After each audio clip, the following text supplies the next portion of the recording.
Stop this, Kachan, yelled the small green-haired child. He stood protectively in front of another boy who'd already been beaten up by the class bully, Katsuki Bakugo. But that put him in harm's way as well, the blonde already preparing to blast him out of the way. Get lost, Deku. Your sorry quirkless ass can't do a thing. The blonde sneered, small sparks crackling in his palms. But Deku, whose true name was Izuku Midoriya, stood his ground. I won't let you hurt him, he yelled, hoping to draw the attention of one of the teachers. He could have sworn one looked their way, but just turned around and continued the conversation they'd been having with the others.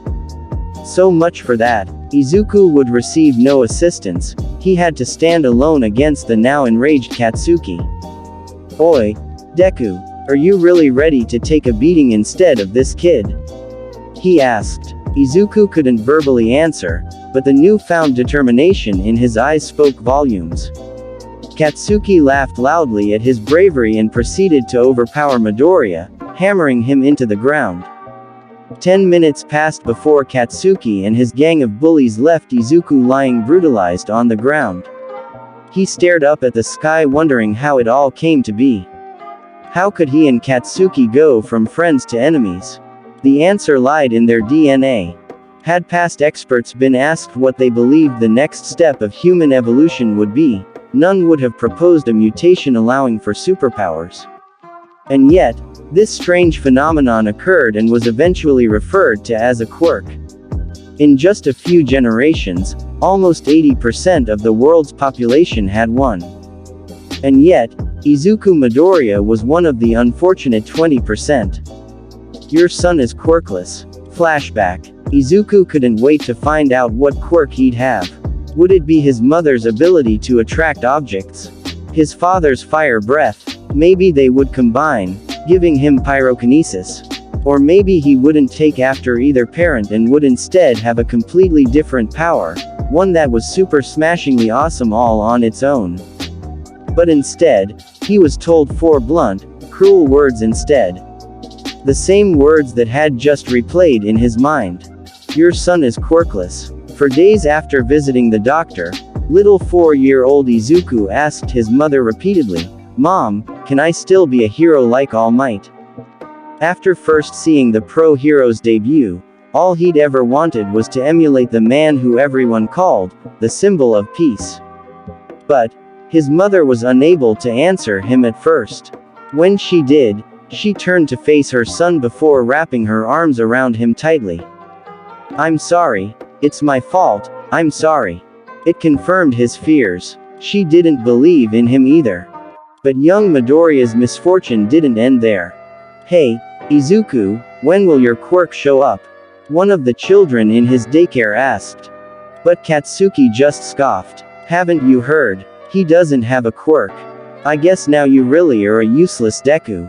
Ha ha ha ha ha. End flashback.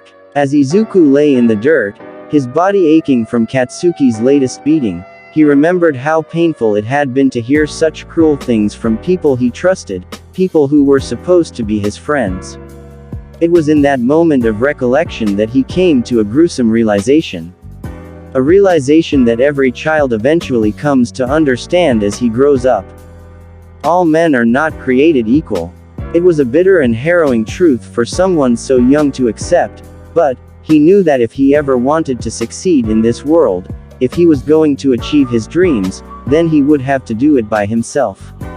After all, it was now obvious that those around him would likely just laugh and tell him he was going to fail anyway. Midoriya knew it would be brutal, already aware of how many obstacles would be in his way even though he was so young. But on that day, Izuku decided that nothing would stop him. He would be the #1 hero in the world, no matter what.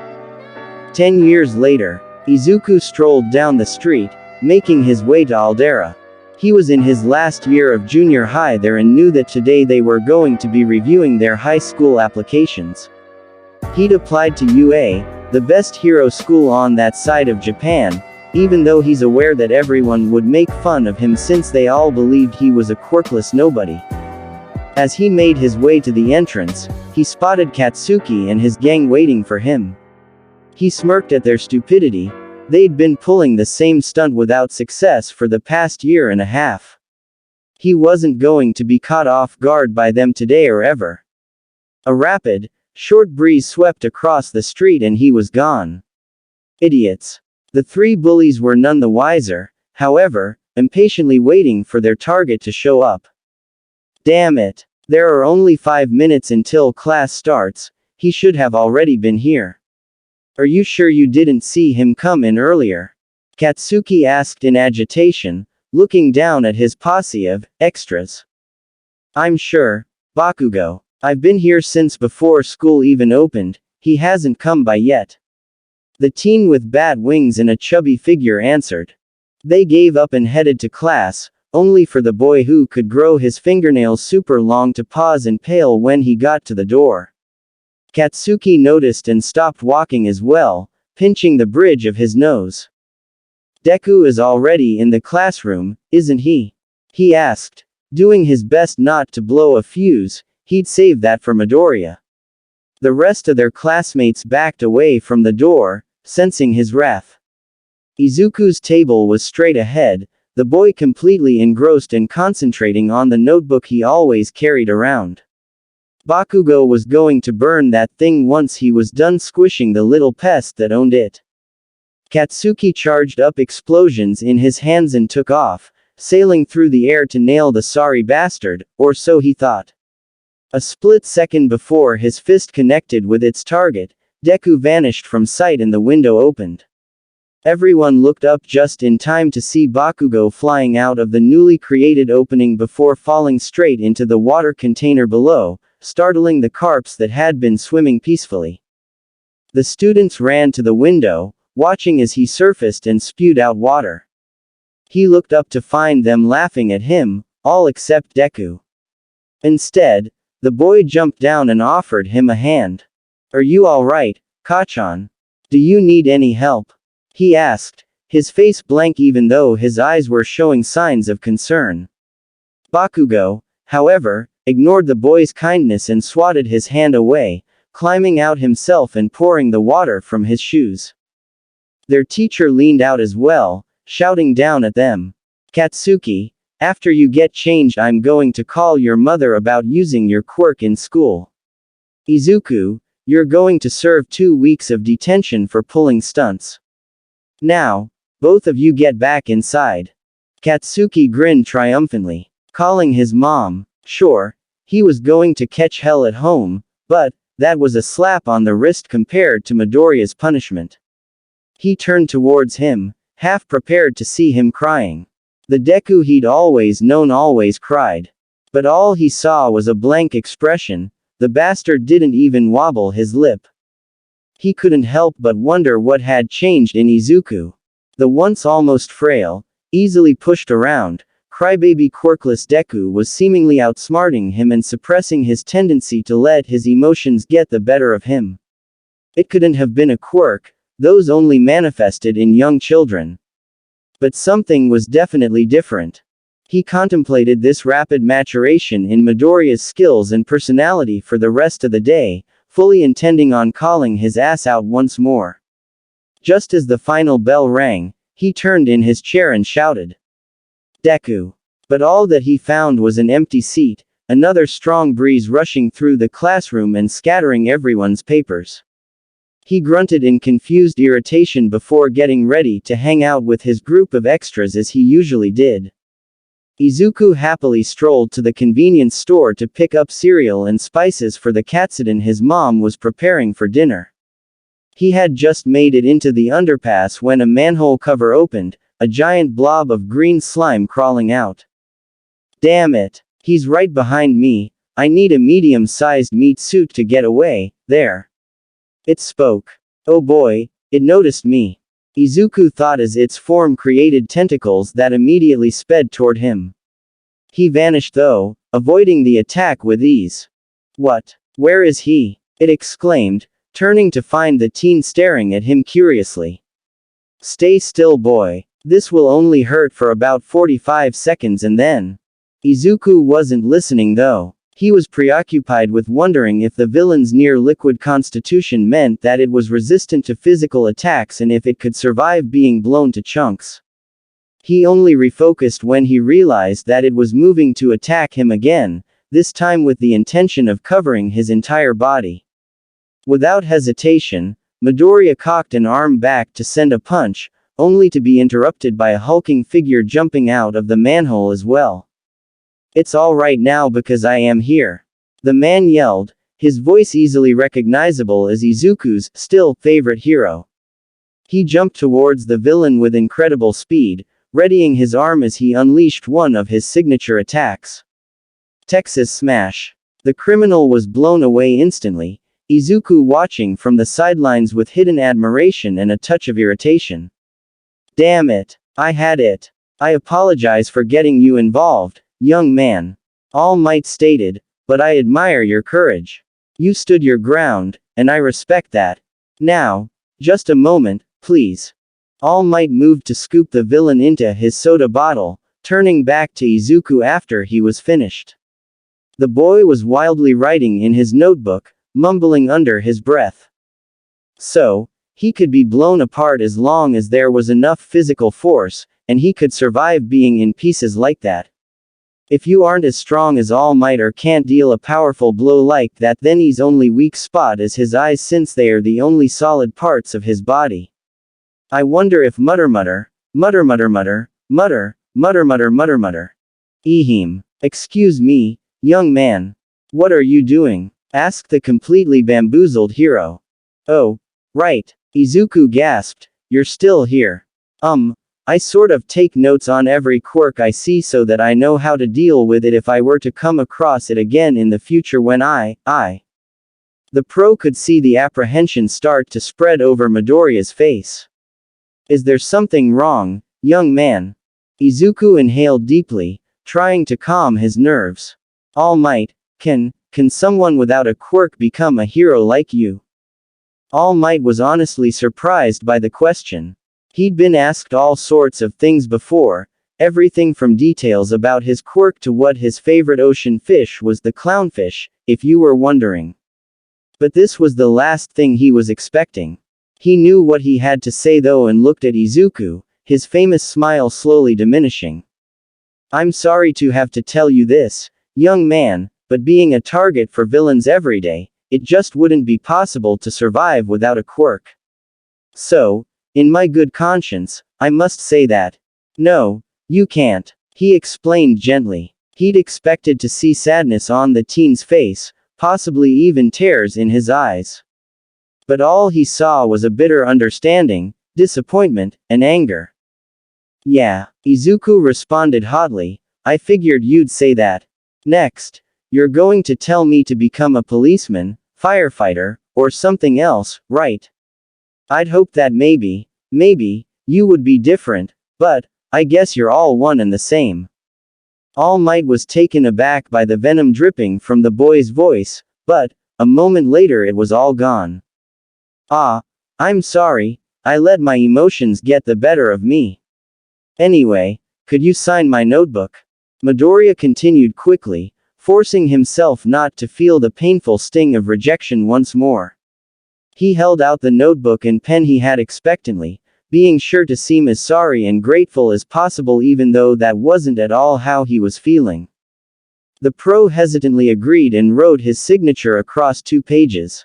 It was a little concerning how the apparently quirkless boy had gone from resentful to totally calm so quickly, but he told himself it wasn't worth his continued attention. He gave a nod and took off, leaving Izuku to continue on with his day. Damn, Midoriya fumed internally, that jerk. I had it. I did not need help. He'd been heading home after his run-in with the #1 hero and getting groceries when he'd noticed the commotion in the street. Upon closer inspection, he'd noticed that the perpetrator was the same villain who'd attacked him under the overpass, and this time it had a hostage. It took him another moment to realize that the hostage was Kacchan, but once he did, he'd rushed into the midst of the chaos without a second thought, throwing his bag at the criminal and moving to pull Bakugo out. He'd been preparing to punch him again, but just as before, All Might rushed in and stole his thunder. He'd kept his irritation in check even when he was scolded by the other heroes on the scene, while Bakugo was praised for his strong quirk and endurance. Still, the ridiculousness was astounding and, quite frankly, infuriating. He'd slipped away as soon as he could, slipping by the press as they swarmed. "Oi, Deku!" Katsuki shouted after him. Great. Here we go again," Midoriya groaned internally.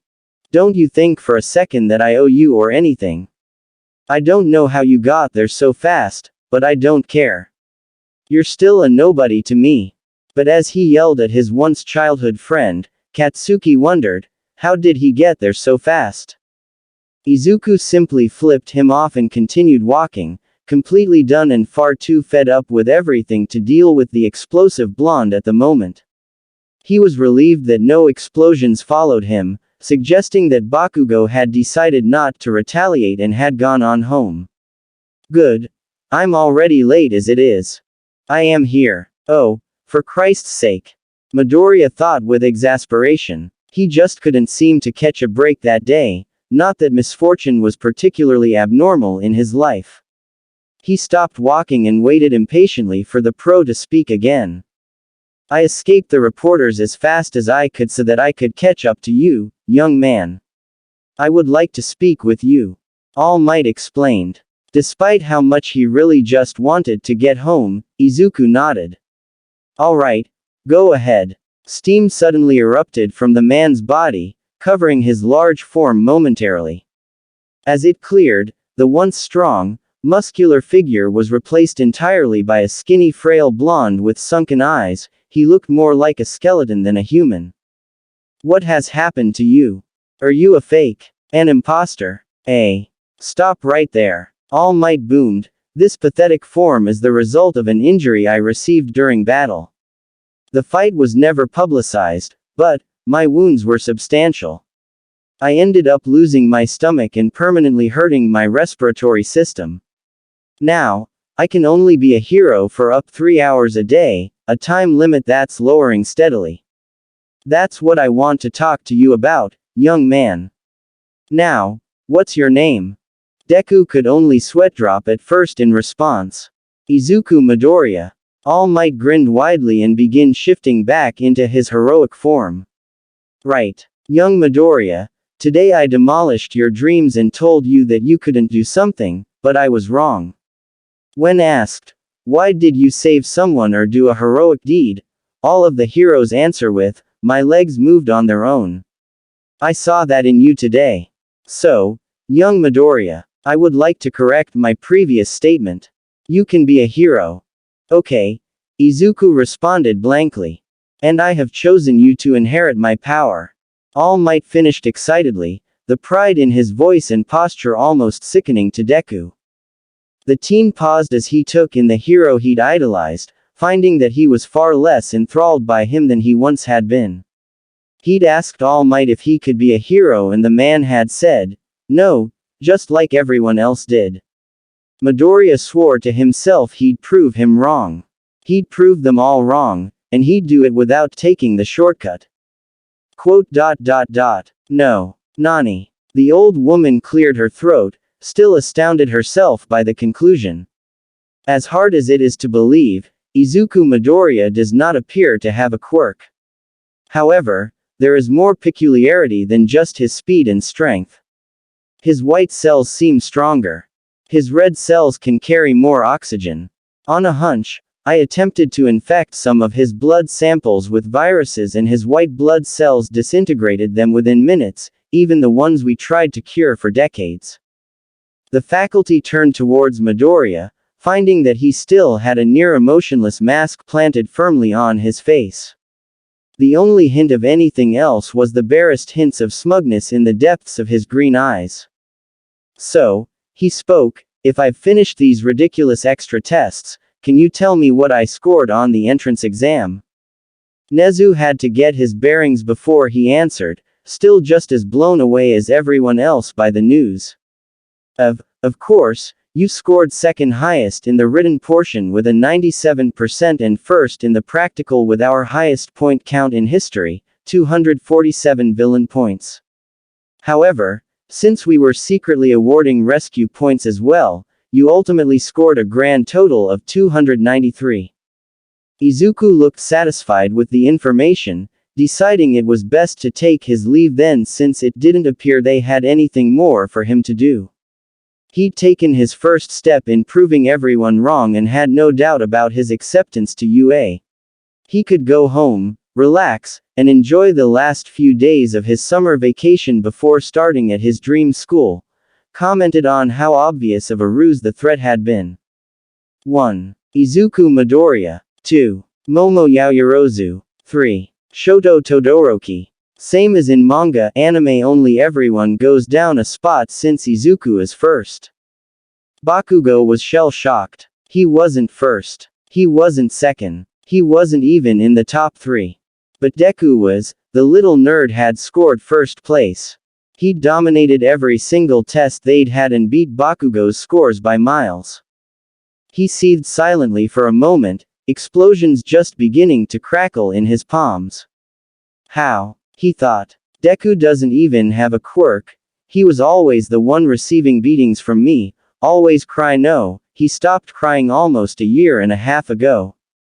His rage turned outward and he rushed towards Midoriya, shouting at him. Since when do you have a quirk, you useless Deku? Aizawa was quick to step in and stop the fight, wrapping his cloth around Bakugo. The blonde tried to blow it off but was unable to, the pro explaining that it was made from a special metal alloy before releasing him once he'd calmed down some. Anyway, he sighed, you will find the curriculum on my table back in the classroom. Give them a look before coming back tomorrow.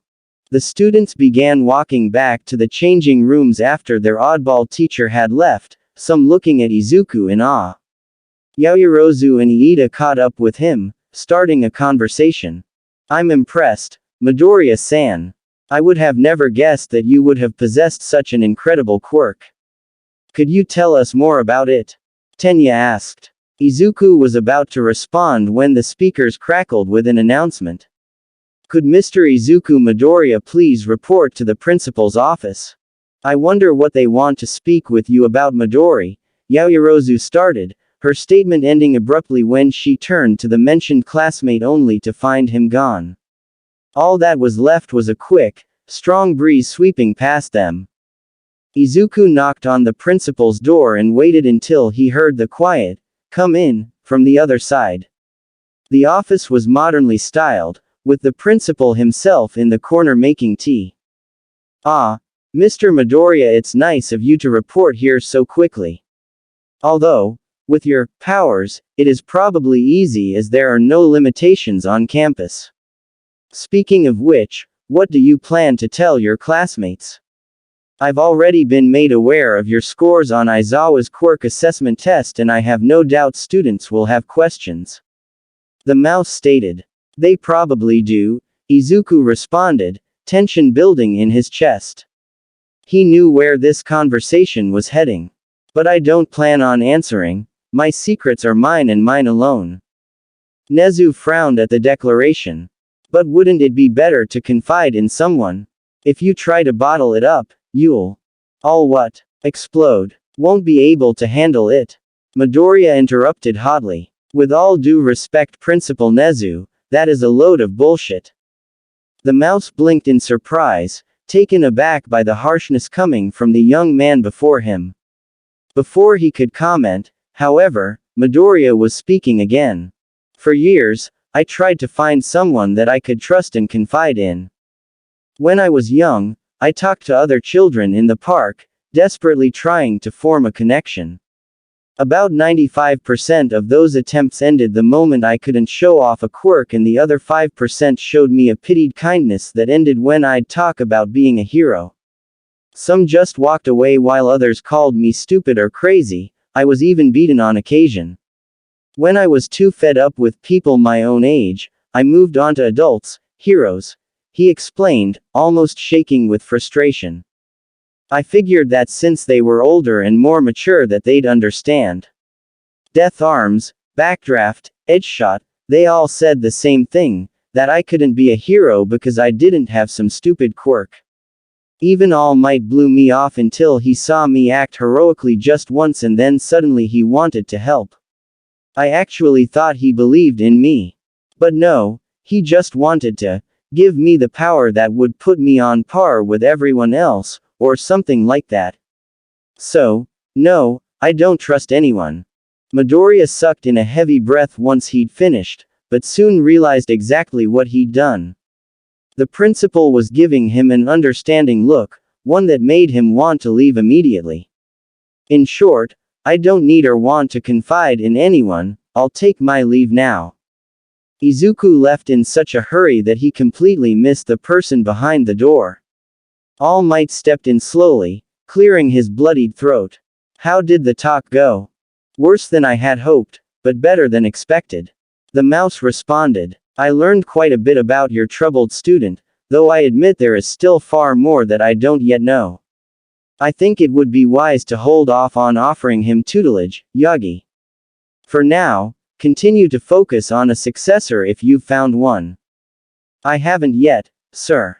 I see. Perhaps you should reconnect with your old sidekick. I'm sure he has someone in mind already. Nezu urged gently. The number 1 pro was hesitant at first. It had been a long time since he'd spoken with the man and they hadn't parted on the best of terms, but he knew it was time to swallow his pride. I think you're right, sir. I'll call Sir Night-Eye immediately. Next day regular classes started. In the morning they had your everyday high school classes, like English or algebra. Those were followed by a lunch break, where Izuku found a variety of delicious dishes for a reasonable price. He was looking forward to trying them all. After lunch, the heroics department began their training. And part of that was hero basic training. The rumor was that the new teacher was truly a famous hero and of course one of the alumni of UA. Izuku already knew who their new teacher would be. And he prayed to every deity listening to make him disappear. Hope dies last, right? Hope just died. Coming through the door like a normal person. Dashing into the classroom, flexing, while your cape flows in the non-existing wind is not normal. As soon as All Might entered the class, his eyes traveled towards Izuku. For a moment, when blue met green, he could see them fill with resentment. Was that better than anger? Worse than anger? In between, he really needed to crack a psychology book. All Might explained to them the purpose of basic hero training and that today they were gonna focus on the battle. And to go along with that, you are going to need these. He flipped the switch underneath the teacher's table and 20 suitcases popped out of the wall, each labeled with numbers 1 through 20. Almost every student was radiating with excitement. These are your costumes, designed as per specifications you submitted with your application. Take the case corresponding with your seat number and change. We'll meet in front of Site B. Izuku hurried towards the changing rooms with his case, exited as everyone else to finally see his costume. The designer really did his job right. He made everything just as Izuku asked. His costume was a tight, green full bodysuit, both frictionless and heat-resistant, with padded elbows and kneecaps. It also came with white gloves with some blue lines across it, a white cape, belt with red pouches to carry medical and survival supplies, and to top it all off, his signature red shoes. He looked himself into a mirror, and a smile crept on his face. Finally, he felt like his dreams were one step closer. Hearing others move towards the changing rooms, he rushes towards Site B. He was the only one there. Besides All Might. They were waiting in awkward silence, Izuku, standing there with his blank face, but eyes full of resentment that hurt number 1 hero every time he made eye contact. The silence lasted until All Might decided to speak, reverting to his skeletal form. Young Midoriya, I want you to listen to me carefully. I know you felt and probably still feel betrayed. Me, who was your idol, told you that your dreams aren't possible. I can understand why you would hate me. But try putting yourself in my shoes. I've been a hero for a long time. I know the dangers of the profession better than anyone. Now could you, in good faith, tell someone with no powers you knew off at the time, that would help them survive this harsh world, that they could be a hero? I would like to think about that for a while. Although Izuku's demeanor hadn't changed, his face gained a thoughtful expression. Probably first emotion All Might seen on the youth's face that wasn't resentment, disappointment or rage. But before either could say another word, other students were heard making their way towards them.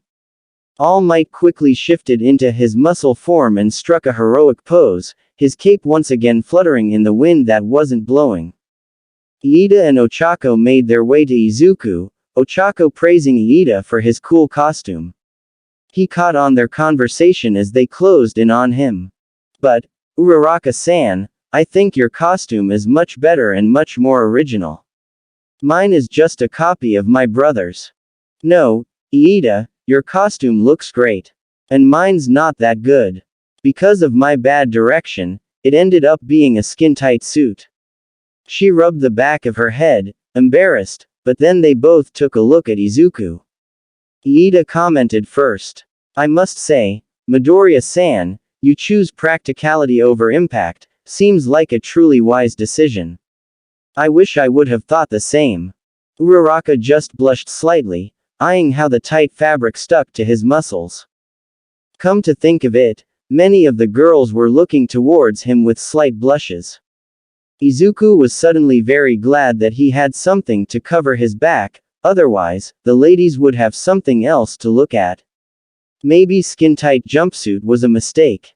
He quickly shook away those thoughts, no time for regrets, and listened to everyone talking about their costumes and way they augmented their specific quirks. Until All Might decided that was enough. Alright, listen now, students. Today we will practice indoor battles. You will all draw lots to form pairs and split into heroes and villains. Any questions? Tenya couldn't lift his hand fast enough. Is it truly alright to decide at random? Wouldn't it have been better to just have us form pairs? Izuku answered before the hero could. It is to simulate a real-life situation.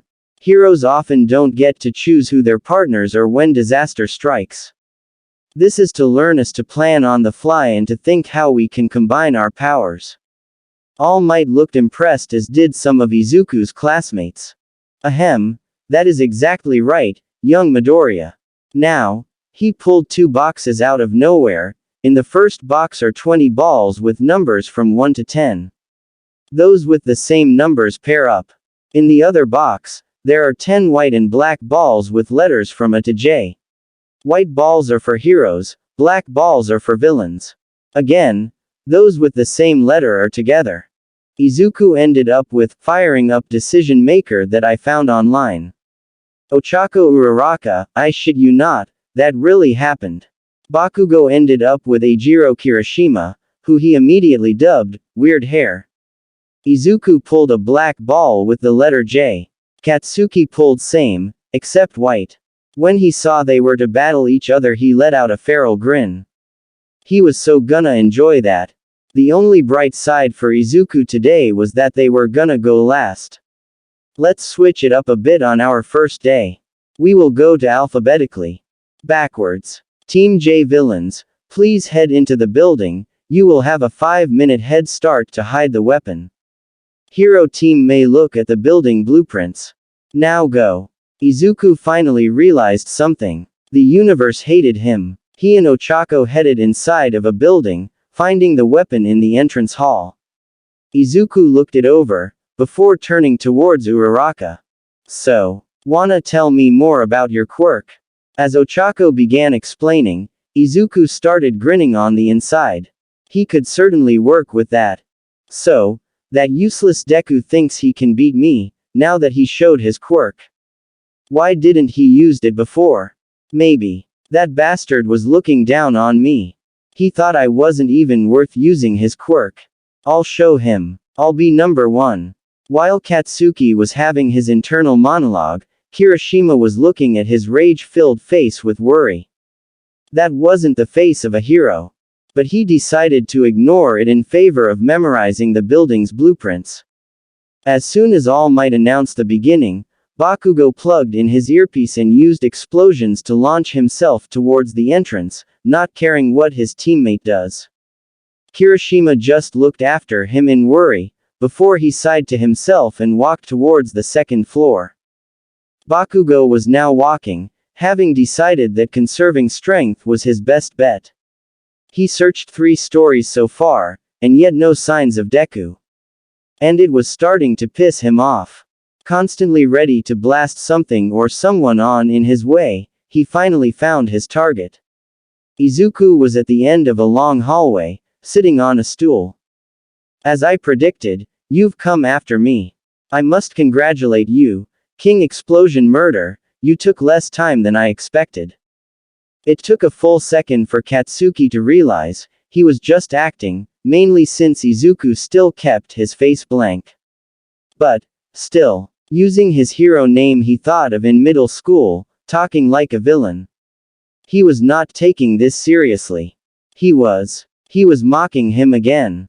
He wasted 0 time responding, instead opting for a full-scale charge. Izuku's face remained the same. But Katsuki noticed something in those green eyes. Something only someone who knew him well could. It was pure, unashamed smug. Like everything was according to plan. Katsuki feinted starting with a right hook, and then attacked with left, but Izuku was already out of the way, and executing a shoulder throw. Gotta admit, you surprised me, Kachan. You usually start with a right. Trying to catch me off guard, weren't you? Using his old nickname only served to fuel Katsuki's determination to beat the ever-loving shit out of Deku. Shut up you little fuck. He screamed and launched an explosion where Izuku's face was a moment ago.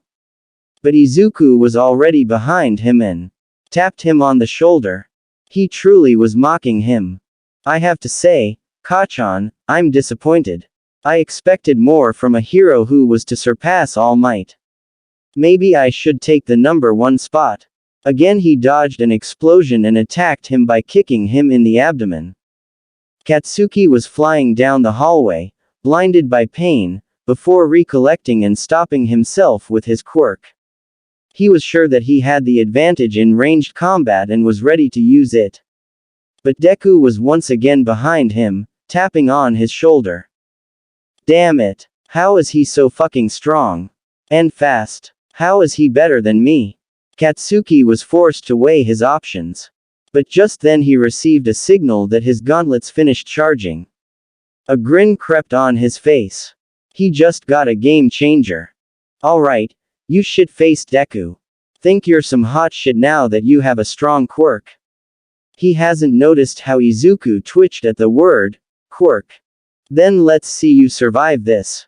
He jumped backward to create some distance and prepared to pull the pin. Young Bakugo, cease this immediately. This could kill him, spoke All Might through his earpiece. Not if he moves. He smiled and pulled the pin. Dieee. A humongous explosion rocked the entire building. Katsuki was squinting his eyes, but even he could see that Izuku had no intention to dodge. He did not dodge. What? Did IJJ just K? Did I just kill someone? Katsuki lowered his arms, his whole body shaking. Is that all you can give me? Bakugo's eyes bulged in disbelief. But as the smoke dispersed, there he was. Standing, with his arms shielding his face, not a trace of the explosion, excluding few ash stains on his costume. Katsuki was too shocked to even register the capture tape wrapping around him. But it is hard to ignore All Might, especially when he's screaming into your earpiece. Both heroes are captured. The villain team wins. That knocked Bakugo out of his stupor. You were toying with me the entire time, weren't you? Izuku stayed silent, but that silence spoke volumes. Katsuki felt rage bubbling inside him. He should be the winner. He should have murdered the shitty nerd. But, if Deku truly was stronger than him, there was only one thing left to do. You bastard. How did you get so far above me, without me even noticing, but that doesn't matter. You hear me? It doesn't matter. Because no matter how high you climb, I'll surpass you. And climb even higher. You hear me, Deku? But as Katsuki turned towards his newly proclaimed rival, he was walking away, not even caring. Stop ignoring me, asshole. Katsuki and Izuku joined Ochako and Ejiro outside of the building. Ochako still had a slight blush of embarrassment on her cheeks, and Kirishima stood as if something had hit him between his. Oh. Both Bakugo and Izuku took a moment of silence, their heads lowered and their hands in front of their groins respectively. Kirishima gave them a ghost of a smile, before flinching in pain and desperately trying to avoid massaging his crotch in front of Ochako. I suppose there was a small mistake in my plan? Asked Izuku. Oh no, your plan worked perfectly. Until. Flashback. Ochako has just finished setting up the trap Izuku described to her. First, she was to make the door weightless, so her opponent will immediately lose his balance. Then she made a few pieces of rubble Izuku made for her, float, and higher above it, a thick steel pie, ready to fall and trap anyone inside of it. Just as Izuku anticipated, Kirishima tried to tackle his way through the door, but since the door had no weight, he used too much force, tripped, and fell. At the same time, he hardened his entire body, enduring the rubble falling down on him, and quickly rising up. What he did not expect though, was a steel pipe dropping on him, trapping him from waist up. In confusion, he turned off his hardening, and tried to regain his balance. In his endeavor he came too close to Ochako, she panicked, kicked with her leg. Flashback end. So after I disabled him, I wrapped him up with capture tape and waited for a minute or two. After that, All Might announced the end of the game. Ochako finished telling her side of the story, ending it right as they walked back into the observation room. All Might decided to interrupt their little discussion by, first, giving Bakugo harsh reprimand about using such a dangerous attack indoors and on a person, and then giving his condolences to Kirishima, and letting him go to the nurse. Now, can anyone tell me who was the MVP in this battle? Yaoyorozu was the first to raise her hand. That would obviously be Midoriya. He used his knowledge of his opponent's personality and quirks to devise a perfect plan. He knew Bakugo would go after him, while Kirishima would be more rational and go after the bomb. He was aware that his hardening quirk could get past his trap, so he devised a two-step trap that would catch his opponent off guard. And while he was taunting Bakugo during their battle, he distracted him for long enough so his partner could incapacitate Kirishima, however unconventional it was. All Might sweat dropped. My goodness, she said even more than I was planning to, how smart are these kids? But out loud he just praised Momo for her observation skills. He then sent the next group, while the rest prepared to observe their battle, with Bakugo sulking in a corner. Man, I'm beat, said Uraraka, while stretching her tired limbs. While she hasn't done much during her battle, it was still tiring to watch the others duke it out. Not to mention a little boring. Unless you were Izuku. During all the other battles, he displayed the most emotion Uraraka has ever seen from him, plus constant muttering, which was the reason he was standing in the far-off corner, not the one with sulking Bakugo, focused on the screen while writing something in his notebook. Where did that notebook even come from? As she and Iida were walking towards the exit of the campus, she spotted the green-haired male, walking with his emotionless mask back on. She never focused on it before, probably since it has only been 2 days, but he rarely had any other expression on his face. No, scratch that, he never had any other expression on his face. Hey, Iida. The teen stopped to look at her. Have you noticed that Izuku usually looks kinda empty? Iida looked towards the classmate in question and gained a thoughtful expression. Maybe he's training to control his emotions. Heroes are usually praised by the public, but my brother told me that there were times when he wished he had a thicker skin, so to speak. Sometimes you see or hear something and you need to control yourself, no matter how terrible or detestable it is. Yay. Maybe. Even though, she agreed with Iida, inside she thought that there could be a different reason. She walked towards her home with a clear goal in her eyes. She will make Izuku smile. Across the campus, confidently marching, was the so-called Big Three, top students of the academy. They were tasked with reviewing the battle exercise footage, to potentially scout some fresh interns for their respective mentors. As they watched, one of them took a special interest in the young green-haired student. "What has gotten your attention, Najire?" asked Mirio Tagata, top student of the academy, his blank face somehow full on curiosity. "It's that boy. He looks so like how Tamaki used to look before we befriended him. He's empty." Mirio hummed in thought, while Tamaki was off, facing the wall. He did not like to be reminded of those times. "What do you propose we do?" asked Mirio, looking at her in question. Najire smiled mysteriously, and then, "I call dibs." "What? No fair. He would thrive greatly under Sir Night-Eye. He used to work with All Might, and knows how to train someone with power-boosting quirk." "Too late. I called dibs, and you know the rules." Mirio just sighed in defeat. He hoped Izuku was prepared for what was coming for him. Izuku was by no means someone who could be easily agitated. Even Kachan's bullying became something he could barely call a minor inconvenience. But what he really hated was being the center of attention.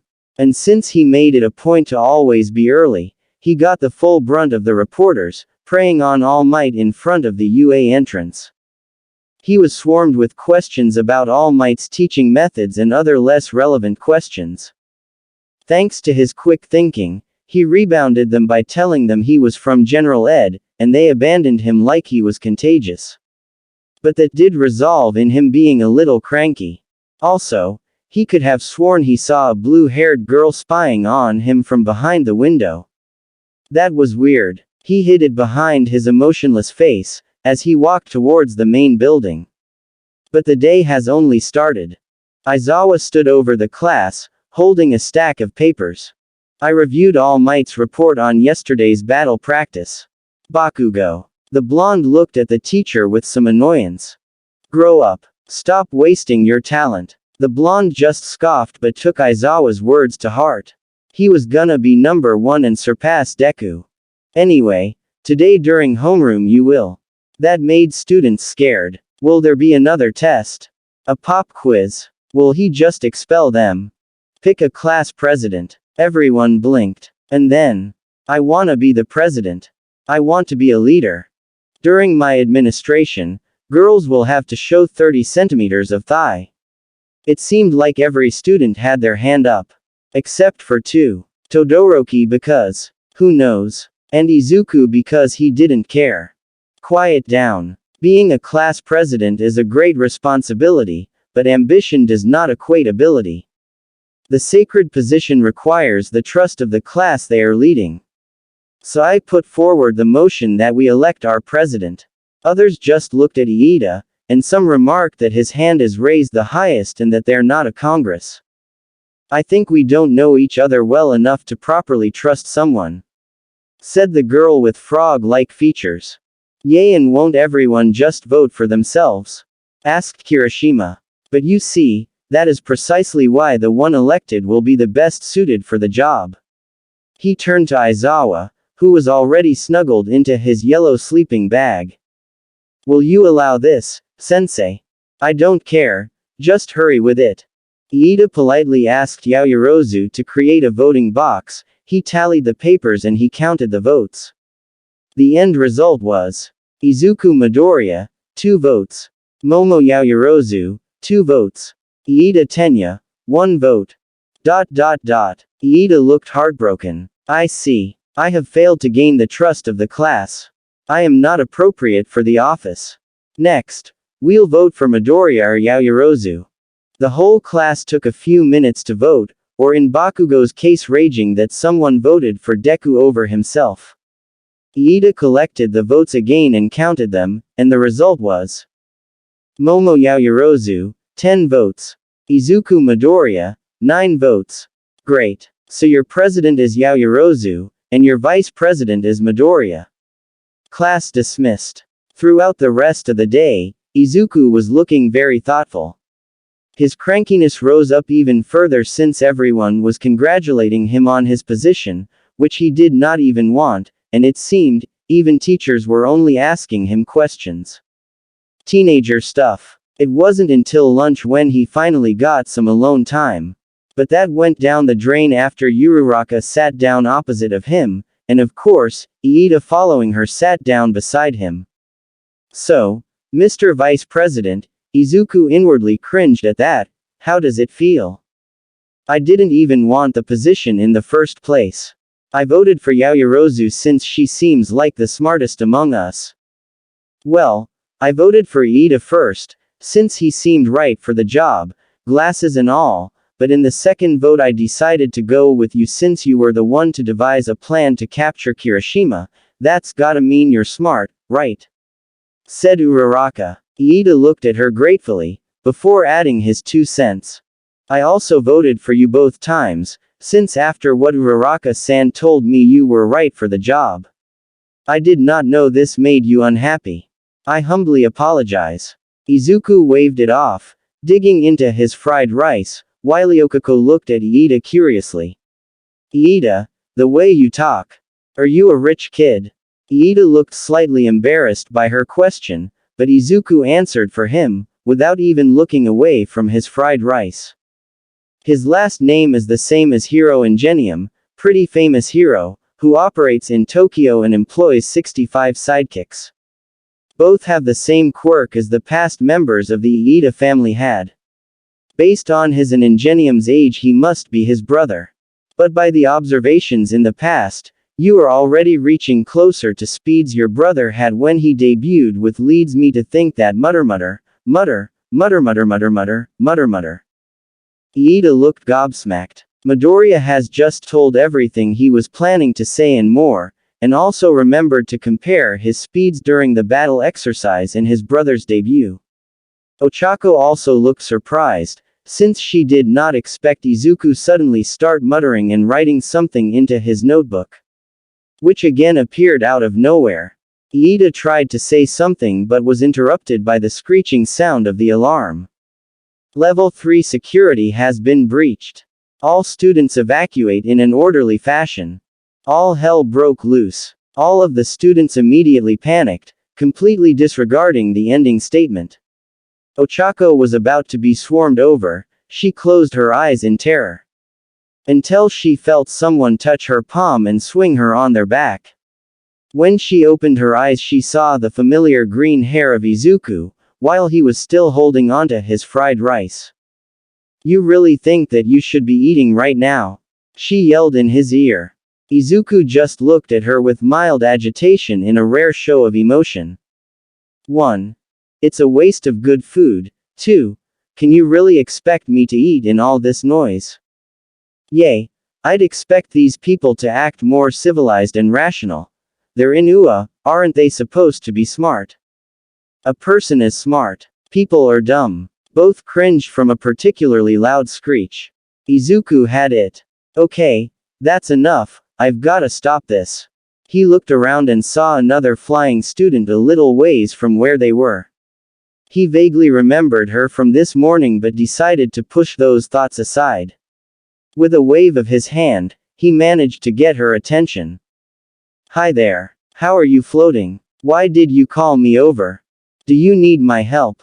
He was a bit taken aback by the flood of questions but ignored them all. I need you to drag me towards the exit so that we can try to calm down the crowd. The girl complied and pulled Izuku across the cafeteria, towards where the exit was. As they passed by the windows, they saw Iida shouting and pointing outside. They all looked out on the main yard. There they saw reporters surrounding Eraserhead and present mic like vultures, demanding to see All Might, or at least get a statement. Damn it, It's just the press. Izuku looked around, trying to think of a plan. He decided to be direct and blunt. They arrived above the entrance and he thought how to get everyone's attention. Deciding to borrow a page from Katsuki's book, yelled with the loudest voice possible. Everyone calm the fuck down. Ochako and the other girl looked at him, the first for never hearing him raise his voice, and the second for the language he used. After he got everyone's attention, he continued. It is just the press. We're the UA students, so let's act like we belong here. Help the trampled, and evacuate to the designated spot. Students looked around, some embarrassed, some feeling guilty, but all prepared to help. Together they got injured students to Recovery Girl, while the rest evacuated. But while Midoriya took control of the situation in the cafeteria, Nezu and some other teachers looked at their UA barrier, crumbled into a pile of rust. Who do you think could have done this? Asked Snipe, already knowing it couldn't have been one of the reporters. I don't know, said Nezu. But I worry what it could mean. Could it be a simple act of violence? Or a declaration of war? His words left everyone feeling troubled, while the police arrived to take the press off campus. After collecting his students from the evacuation spot and checking that none were injured, Aizawa decided to address the class. What you saw today is what happens when people let their instincts take over. People panic. You, as the future heroes, must learn to suppress that panic and act according to the situation. Midoriya, the green-haired student, looked at their teacher. You reacted well and took care of the situation. Good job. But next time, watch the language. Izuku nodded, but still kept his emotionless look even as others praised him. Now, go home, but remember, tomorrow we have a special class in the afternoon. Seeing as the school was called off for the rest of the day, all the students began to commute towards their homes or went to hang out with their friends. Ochako and Tenya tried to find Izuku but to no avail. They figured that Bakugo should know where he went, they seemed to know each other quite well. Finding the explosive teen was the easy part. They just needed to listen for insults and cursing, and voila! There was Bakugo, already looking ready to murder someone. Talking to him, however. What do y'all want? Round face, 4 eyes. He asked them.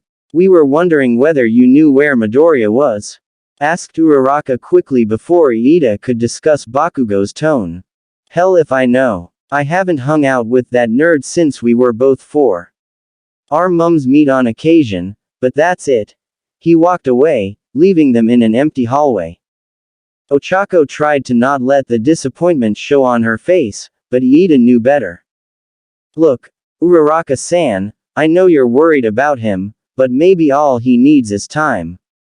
Ochako looked at Tenya. He was having the same face he had when he rescued her in the entrance exam. Full of concern, but at the same time giving off feeling that everything will be alright. Ochako liked that face. You're probably right. Thank you, Iida. And, please, call me Ochako. The smile she gave him made Iida blush a little. Alright, but only if you call me Tenya. Ochako nodded, and together they headed for the train station, walking in comfortable silence. The next day, classes were going as normal. Izuku's only problems came from looking Midnight into the eye, thanks to how many times he appreciated her. Some boys had similar problems, and only Mineta declared modern hero art history to be his favorite subject. What made it worse was Midnight's knowing glint as she stared at them. It made Izuku feel like she knew more. Much, much more. After the regular classes, they headed out to lunch, and Izuku tried yet another new dish. It was gyoza. Next came basic hero training. Eraserhead crawled into class in his yellow sleeping bag, drinking an energy jelly. Then he crawled out and looked over the class. Today the exercise will be supervised by All Might and me, and a mystery teacher. While the day before yesterday you were focusing on battle, today we will be doing the opposite. He held up a rescue card. And to do that, we will go on a short field trip. Wear your costumes if you want, but remember something might get in the way. Yaoyorozu, Midoriya, get them on the bus in 20 minutes. With that, he was gone. The students decided whether they should wear the costumes or not, before going to the locker rooms to change. After that, they gathered back in the classroom, and with only 5 minutes to spare, Yaoyorozu decided to take charge. So, Midoriya-san, how do you wanna do tea? Momo was interrupted by a strong gust of wind sweeping through the classroom, Izuku nowhere to be seen. Why does he keep doing that? Well, it doesn't matter, I'll just, another gust of wind, and Izuku was standing at her desk. The bus has open seats, so we don't need to assign a seating order. Let's just get everyone in line and go. Momo just blinked and nodded agreeing. After they packed everyone on the bus, Izuku found himself sitting next to the frog-looking girl. He was in a dilemma right now. Should I ask about her quirk? Which frog does her quirk embody? Should I even talk to her? What if I say something wrong? I feel like if I say something bad about her, I'll enrage a whole force of nature that is the internet. Wait, what? Never mind. Luckily the girl saved his brain from overheating by introducing herself. Hi, my name is Suyu Asui, call me Su. I generally say what's on my mind. Izuku was ready to take the bait. Oh, how nice. Anyway, what's your queer? I think your quirk is very similar to All Might's. Oh. Izuku's mood dampened substantially. You know what? Su is right, said Kirishima. You both use super strength and speed. You can do so many great stuff. He took a look at his arm, activating his hardening quirk. Unlike my hardening quirk, I'm good in a fight, but nothing else. Izuku leapt at the opportunity to change topics. That's not true. While generally speaking, most armors sacrifice movement for sturdiness, and you seem to bypass that, already getting rid of one of the disadvantages of your costume. As was demonstrated during battle practice, you can probably move into highly risking areas and save civilians. And have you ever tried to harden so much you can't even move? This could have possibly mutter. Oi, shut up, you nerd. Came a yell from the back. Izuku gave his childhood friend an empty look that Katsuki recognized as, fuck you too, look. But before he could open his mouth again, he was interrupted by Kaminari. Well, if we're talking strong, Midoriya, Todoroki and Mr. Boom Boom Shtick here take the lead. Everyone looked at him. What? He gives everyone nicknames, might as well give one to him. We've only just met, and he already shows the same personality as the steaming turd. Da fuck you said to me, Pikachu. Izuku was quietly enjoying the situation. Someone provoking Bakugo. What's next? A villain attack during class. Yay. Right. Hell freezes over. Of course, the universe saw Izuku happy. And the universe said, oh no, you don't. See. They all have the powers, but none of the personality. Todoroki doesn't even cooperate with others. Midoriya looks like he will die of boredom and we all already know Bakugo. As sad as it is. Everyone looked towards the mentioned students. Todoroki was either napping or just didn't care. Izuku was looking at Kaminari with his blank stare, making the blonde uncomfortable, and Bakugo said something that had no place in a 14-years-old vocabulary, earning him a harsh reprimand from Aizawa. After about 20-minute drive, they arrived at a colossal building. Welcome to Unforeseen Simulation Joint. Or USJ for short. They all admired the building as they unloaded from the bus. As they entered, another surprise was waiting for them. The landslide, the flood, conflagration. Every disaster or accident you can imagine. I've built this myself, I call it. I already told them. Damn you senpai. Aizawa didn't budge and pulled Space Hero 13 off to the side. Where's All Might? He is nearly out of time, he might show up at the end. The irrationality of that man. Let's just get started. They turned back to the students and saw them staring at Izuku, who was hastily making notes in his magic notebook, and Uraraka, who was fangirling about her favorite hero. Ochako soon realized what she was doing, and blushed a deep red. And Kaminari wanted to tap Izuku's shoulder. But before he could do that, he felt a wave of danger wash over him and leapt away from the greenet. The notebook was already gone, and Izuku was standing there, almost slouching. What was that I just felt now? The danger, is this guy even normal? 13 coughed and spoke. Alright then, a few words, if I may. My quirk is black hole, and as you know, I've dedicated my life to use it for rescue. But just as easily as I can save a person, I could kill one as well. That got most students serious. In our society, quirk use is heavily monitored, for a good reason too. Heroes are some of the few individuals who are allowed to use them for the betterment of mankind. But we must not forget that it only takes one wrong move with a quirk to cause death. Through Aizawa's assessment test, you've realized your potential. Through All Might battle practice, you've learned how your quirk can cause harm. This class will show you another perspective. The fundamental job of a hero. To help and to rescue. Thank you very much. 13 ended his speech with a small bow, while students applauded. After the applause settled down, Aizawa took over again. Since All Might is not here, let us split into two groups and, he was cut short by Izuku, whose eyes detected something on the plaza. Everyone looked, just in time to see a black portal open up, and several dozens of armed figures emerging. Izuku cursed to himself, before turning towards the teacher. Sensei, are those villains? Yes. Everyone, huddle up. 13, protect the kids. While they were rushing to follow the orders they were given, Izuku sighed to himself. Great. On the day hell freezes, I will enter it in nothing but spandex. Just great. Another street full of villains, before interrogating them. So far everyone told them the same. They were here to kill All Might with some sort of superweapon. The leader was the kid with hands, and no one knew who they worked for. Well, at least they won't be going anywhere anytime soon. Ojiro pressed some points on the back of necks, knocking out their trapped opponents. Todoroki sure was cool. He slapped himself mentally for the lame pun. Back to Izuku. Izuku turned around and dashed back. He ran further than intended, and needed to hurry back. As he dashed back through the door, he already saw that things had gone to shit.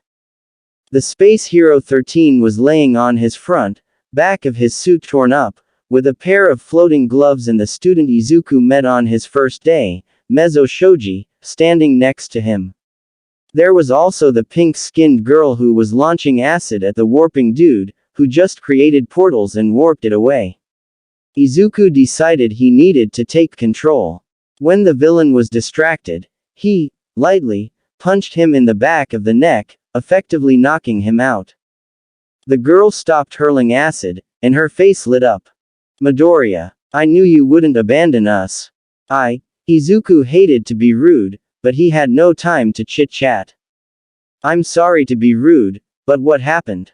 She told him how Bakugo attacked the warp villain while she managed to hold Kirishima back, how he was warped somewhere inside the building, how 13 tried to disable the villain quickly, how the villain took her out by using her own quirk against her, and how he had scattered everyone. Good. Thank you. Right. We weren't introduced. I'm Mina Ishido, call me Mina. Then please call me Izuku. Look. I need you to stand guard of the villain, hold acid over him, possibly the one that will harm that neck brace he's wearing. After receiving a nod from her, he turned to the other students. How's the teacher? A girlish, panicky voice, coming out of nowhere answered. His suit is still beeping, so we assume she's still alive. But we can't think of anything to help. Alright, calm down. What's your name? There were a few deep breaths before a much calmer voice replied. Toru. Toru Hagakure. Alright, Toru. I need you to breathe. I'm going to need your help here. Mezzo-san, could you please observe, and let me know if anyone is coming? The duply armed student nodded and transformed two of his extra appendages into eyes, after making them longer and raising them above his head. Izuku turned back to Hagakure. I only know this because I'm a hero otaku, but in her sleeve, 13 has a vitals reader. Look. He opened a hidden compartment on the underside of the hero's arm and pointed to where it showed the screen with heart rate, suit pressure, etc. As you see, her suit's pressure is dropping. Her body is quite solid, but it can evaporate quickly when exposed to air. We will use some duct tape I have on me, to patch it up best we can, alright? Here, hold the edges together. Toru couldn't help but nod. She hasn't interacted with Izuku a whole lot. He mainly hung out with Iida and Ochako. Or they hung out around him, he rarely participated in conversations. Toru might not be the smartest, but she was observant. And since no one could see her, she could observe a whole lot. She pegged Izuku as the antisocial because he's studying type, but right now, he exuded something different than that. It was an aura of calmness, an aura of a leader. If anything will go wrong, Izuku will know what to do. Those green eyes, they were so reassuring, so. Alright, we're done. Hagakure blinked, and then lightly blushed. Not that anyone knew that. She was so lost in his eyes, she forgot about the injured hero. Izuku was checking the vitals reader, muttering to himself. Nothing special, he muttered all the time. But Hagakure never realized how cute he looked while he muttered. He looked like a cinnamon roll. Izuku was completely unaware of the attention he was getting as he timed how long it took for suit pressure to go down again, and found it satisfying. With that, they had roughly 2 hours before it dropped to a critical low. He looked towards the plaza. Eraserhead still held his own. But his reaction time was slower. He needed to help. Alright, guys. I'm going to go help Sensei. While I'm gone, you Mezzo will be guarding 13, and Mina the warp guy. Mezzo-san. Observe the vitals reader. If anything starts dropping faster, tell me as soon as I get back. If villains come here, hold them off for as long as you can. Hagakure. The invisible girl perked up. I have a very important mission for you. Aizawa was not having a fun day. First, his nap got interrupted. Since 13 wanted to discuss details of the trip, he ran out of juice pouches. He was stuck on a bus with 20 teenagers. For 20 minutes, All Might was a no-show, and now the villains attacked. On the school property, he just hoped the kids were alright. He saw a villain in the corner of his eye and prepared to take him out when a green blur collided with that villain and knocked them across the plaza. Aizawa switched to his teacher's voice. Midoriya, I told you to evac. The look in the youngling's eyes told Aizawa that this was not the time. For the first time since their meeting after the entrance exam, he saw something else in Yu's eyes. And that was a look that tolerated no bullshit. He switched from teacher back to Eraserhead. Status report. He wrapped a villain charging at him in his scarf and hurled him over his shoulder. 13 is down, but stable. 3 students are at the entrance, 16 scattered across the facility. Izuku elbowed 2 villains coming at him from behind, knocking them to the edge of the plaza. Why are you here? He turned towards his student while at the same time delivering a jump kick to a villain's chin. I want to know what are your orders. Should I go rescue my peers, or stay here and help out? Eraserhead did a quick assessment of the situation, ignoring Midoriya lifting a villain looking like a bodybuilder made of stone with one arm and throwing him at 3 others. Midoriya. The green-haired student looked towards him. I want you to go and save your classmates. Start with the dangerous zones, like conflagration and downpour. Then move on to the rest. Izuku nodded to his teacher and took off. Aizawa felt something akin to regret. Midoriya was way too grown up for his age. In a situation where he should be either panicking or obeying his fight or flight response, he was acting like a pro. Just what did that kid went through? Before he could answer his own question, he was again attacked by another wave of villains. He will need to think about it later. He knocked two heads together and looked for his next target. Izuku was rushing towards the conflagration zone, thinking who he will find in there and if they will be alright. He had some basic first aid, but nothing much for burns of any degree. But just as he was about to enter the inferno, several things happened. First was a giant explosion that broke through the roof of the downpour zone. At least I know where Kacchan is, Izuku smirked to himself. But that was only the beginning. From where he was he had a pretty clear view of the landslide zone. And he was pretty sure that the landslide that was happening, should not be happening. But then right in the corner of his eye, he saw the replica of the boat from the flood zone, slowly rising up from the pond. It slowly rose higher and higher, until it reached the top. He saw a figure jump off, and cling on one of the steel support pillars, and then the boat dropped back down, making a big splash. Izuku figured it out. Bakugo was panting, standing in the downpour zone. There was a villain, who was apparently resistant to explosions. He had been fighting him for a while now, but his strongest explosions only amused the bastard. But what the villain did not know was that Katsuki had a plan. It was only a matter of time before. Bakugo. It's done, yelled Momo as she tossed an object towards the explosive teen. Bakugo caught the thrown object and looked at it in glee. "And you sure it will work?" he asked the creation heroine. 90% sure. Good enough for me. He put the mystery object on his hand and it was revealed to be an imitation of his gauntlet. He smirked. It was already filled with nitroglycerin. Bakugo aimed the device at the villain and smiled viciously. Die. The blast forced the villain into the air and out of the downpour zone. That was awesome. Spiky tail. Make some more of these and let's go murder some more villains, said Katsuki gleefully, before something hit him upside the head and he blacked out. Landslide zone. Mademoiselle, I'm afraid I'm at my limit, said Aoyama, kneeling on the ground and holding his stomach in pain. Kyoka cursed under her breath. One of the two key players was out. I guess it was time for Plan D. D is in desperate. Aoyama. I hate to ask this of you, but could you please, on my signal, fire the strongest laser into the ground? Try slicing it, I7LL do the rest. Aoyama took a second to think and reluctantly nodded. Alright. On 3. 1, 2, 3. Aoyama sliced across the ground, making a deep trench. It was perfect. Villains were looking confused. What's the point? Trench ain't gonna stop us, ya know.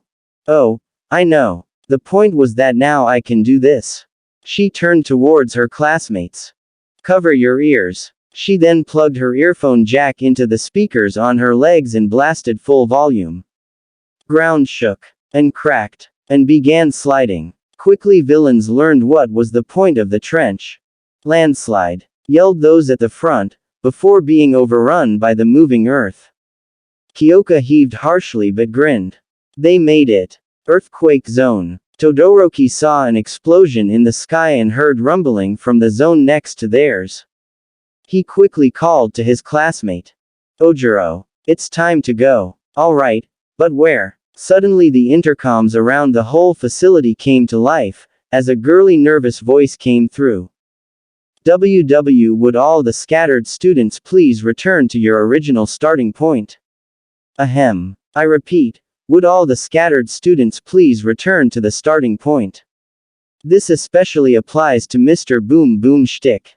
This has been a public service announcement, by Toru and Deku. Todoroki looked at Mashiro with the, there you go, look. Ojiro just rolled his eyes.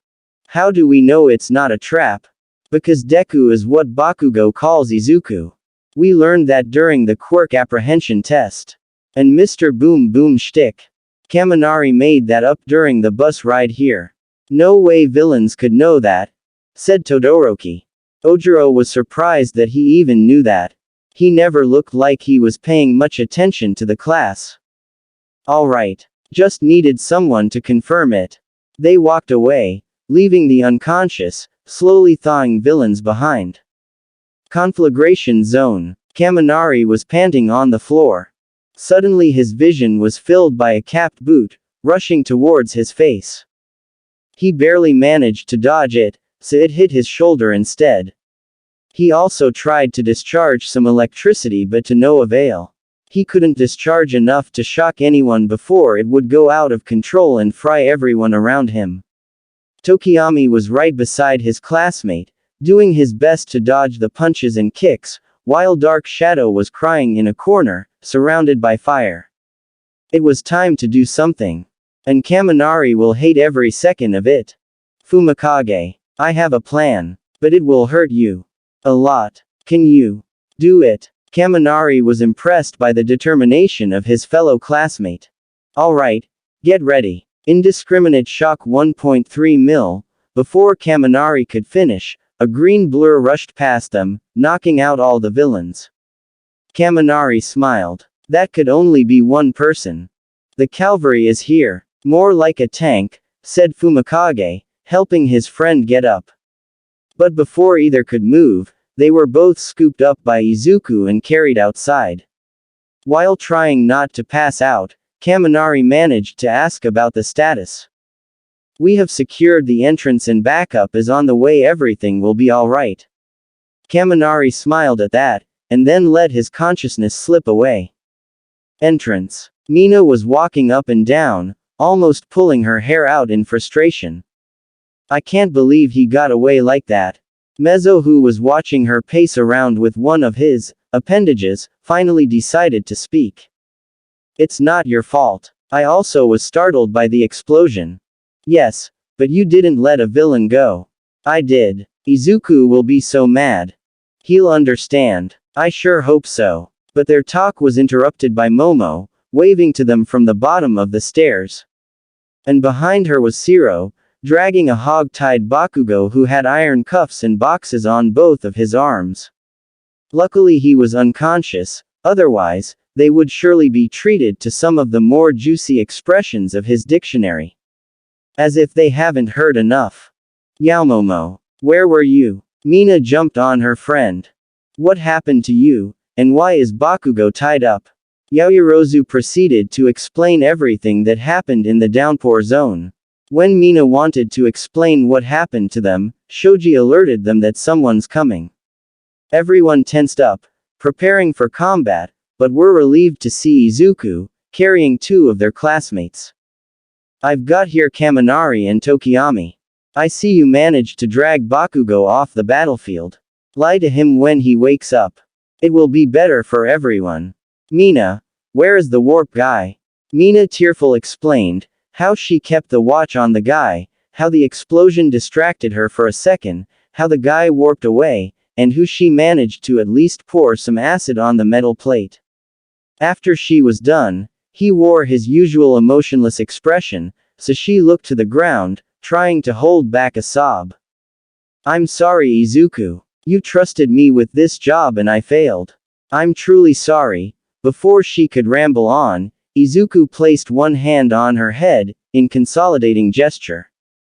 It's alright. You did your best. Nobody expects more than that. Izuku wasn't really that good with people.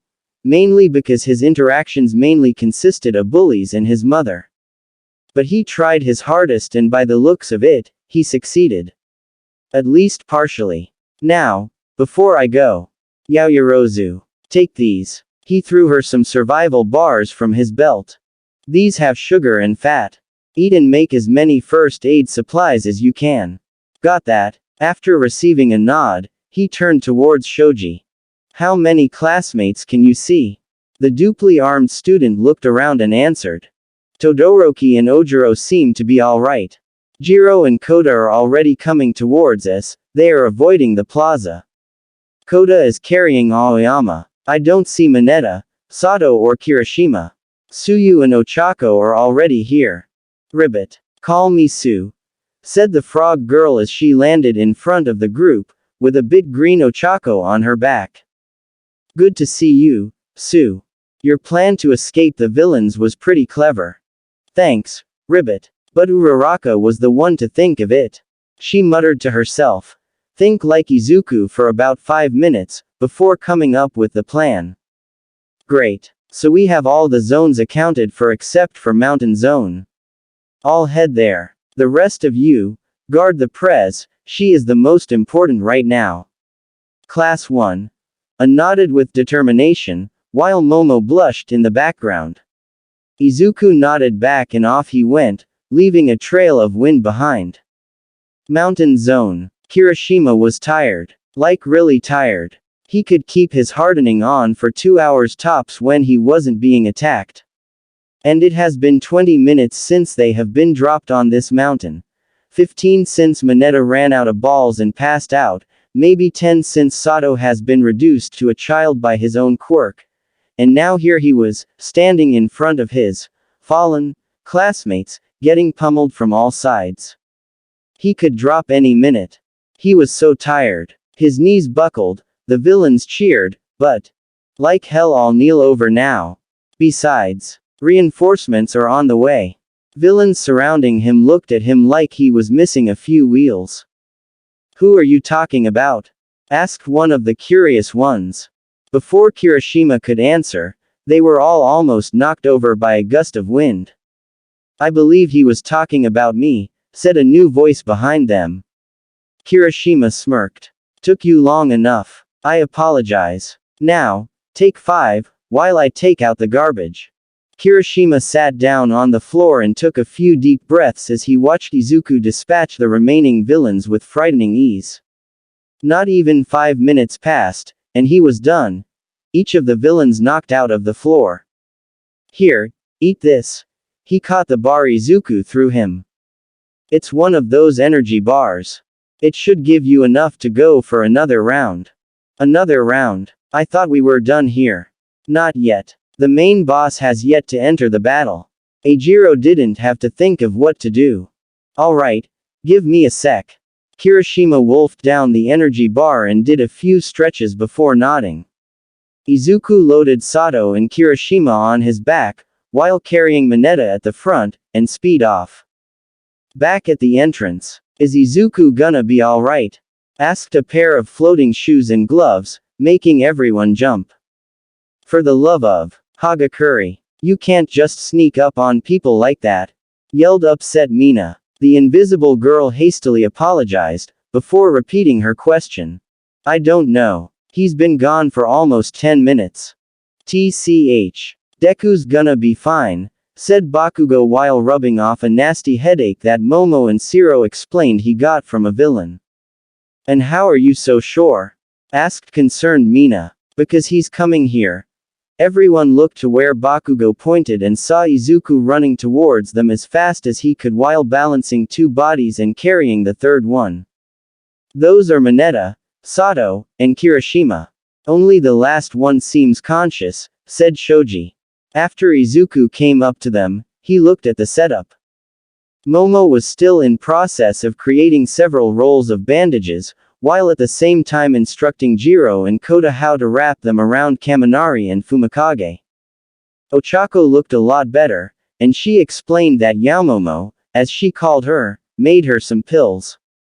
Same for Aoyama, although, he was still quite tired. After checking the bandages and slight burns both students from the conflagration zone had, he gently put down Sato and Mineta. He then stood up and gave a few claps so everyone's attention was on him. Alright. As we currently stand, only 4 students have serious injuries. And they are not in any danger. Everyone managed to save themselves from villains and make it here. As your vice president, I'm proud of you. That raised their spirits a little. However, the fight isn't over. Who here thinks they can still fight? The first to raise their hands were Eijiro, Shoto and Katsuki, all more than ready to knock some more heads. Slowly, more people began to raise their hands. Tsuyu, Mina, Yaoyorozu, and Shoji, who lifted one of his appendages, while still using others to look around. Izuku gave it some quick thought before raising his hand with the others. Alright, I need a small party that will come with me and help save our sensei. Shoji, sorry, but I need you here, so you can observe and later testify. Mina, Sue, you are better suited here and protect the rest of our classmates. And Yaoyorozu, I'm sorry, but you're too important here to let you go. Everyone he called nodded in understanding, but before more could be said, Shoji alerted them with a loud yell. Sensei is in trouble. Go. Now. Kachan, Shoto, Eijiro, on me. Yelled Izuku as he blurred past his classmates and towards the plaza. Fucking Deku. Giving me orders, said Katsuki, while using explosions to follow his rival. Shoto used his ice to pull him and Kirishima along, all rushing towards the plaza. Aizawa was in trouble, and in not a small one either. After Izuku left, he continued fighting with a renewed vigor, knowing that his special student will do everything in his powers to get his classmates out of here alive. The explosion from the downpour zone had worked in his favor, letting him catch his breath, but the return of the warp villain wasn't good. So he proceeded to knock heads together until only a few were left. Since they were afraid to approach him, he took a deep breath. But before he could charge ahead, the villain, covered in hands, decided to speak. You're one tough player, Eraserhead. Your stamina is sky high, and your special ability along with your talent with weapons make you a difficult opponent. But, suddenly, in an unexpected burst of speed, he quickly closed in on the pro hero. Everyone knows that what matters most in a game is speed. If you aren't fast enough to hurt me, you can't win. He grasped Aizawa's arm, and a strong pain invaded his senses. Before he could look at him to erase his quirk, the villain jumped back to where he stood, next to the black monster that hadn't spoken or moved since the beginning. Also, my special ability helps a lot. Eraserhead looked on his hand. His skin was gone, exposing the raw muscle beneath it, the skin around cracked and falling off. Almost as if decay. Your quirk lets you decay anything you touch, he said with a neutral voice, hiding the pain. Ha, I knew you'd figure it out. Your intelligence stat must be pretty high too. The fodder villains, seeing him hurt, were once again encouraged to attack him. While using one arm might have been a disadvantage against a villain worth their salt, Eraserhead by now realized what this crowd was, just fodder gathered in a hurry. Hey, even with one arm, you're too much for them. I guess I see why you became pro hero. I think you deserve to face the final boss. Now, Nomu, kill. Eraserhead was prepared to turn towards where the monster was standing and erase its quirk. But before he managed to turn his head, it was already gone. He felt the hair on the back of his neck stand up in a familiar manner, alerting him. He tried to dodge, but he knew he was too slow. He braced for impact. That never came. Slowly, he turned around and saw something that almost made him drop his jaw in a comedic manner. Almost. Behind him stood Izuku, using one hand to hold the fist of the Nomu back, while still keeping the emotionless mask. But if one were to look close enough, one could see sparks of excitement in his green eyes. Don't worry, Sensei. We're here. Just as he said that, Bakugo, Todoroki, and Kirishima all arrived on the plaza, panting slightly, but ready for action. It was time for the boss battle. After managing to regain his balance, Shigaraki started to disintegrate everything in a fit of blind rage. He only stopped after hearing a voice from the monitor. What has happened, Tamura? Did you fail in your endeavor? Shigaraki turned towards the monitor. Sensei, your Nomu was useless. It didn't even manage to lay a hand on All Might. Oh, then did the students manage to beat the Nomu?